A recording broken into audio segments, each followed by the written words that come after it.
അല്ലാഹുവിന്റെ റസൂൽ സല്ലല്ലാഹു അലൈഹി വസല്ലമ തങ്ങൾ പറഞ്ഞു, അൽ ഗീബത്തു അശദ്ദു മിനസ് സിനാ, വ്യഭിചാരത്തെക്കാൾ കടുപ്പമേറിയതാണ് പരദൂഷണം എന്ന് മുത്തുനബി പറയുമ്പോൾ ഖാലൂ, സ്വഹാബത്ത് ചോദിക്കുകയാണ്, യാ റസൂലല്ലാഹ്,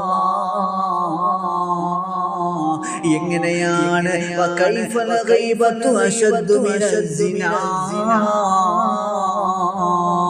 എങ്ങനെയാണ് പരദൂഷണം സിനയേക്കാൾ വ്യഭിചാരത്തെക്കാൾ കടുപ്പമേറിയതാകുന്നതെന്ന് സ്വഹാബത്ത് ചോദിക്കുമ്പോൾ മുത്തുനബി സല്ലല്ലാഹു അലൈഹി വസല്ലമ തങ്ങൾ പറഞ്ഞു, ഇന്ന റജുലന യസിനി ഫയതൂബു, നിശ്ചയമായും വ്യഭിചരിച്ചു പോയ ഒരു മനുഷ്യനുണ്ടല്ലോ,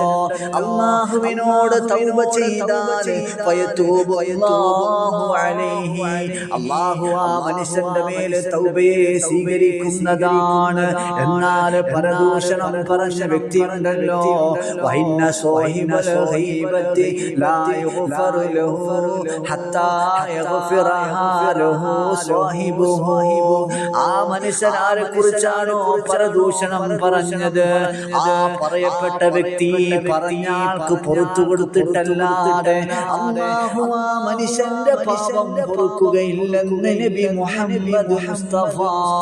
സല്ലല്ലാഹു അലൈഹി വസല്ലം.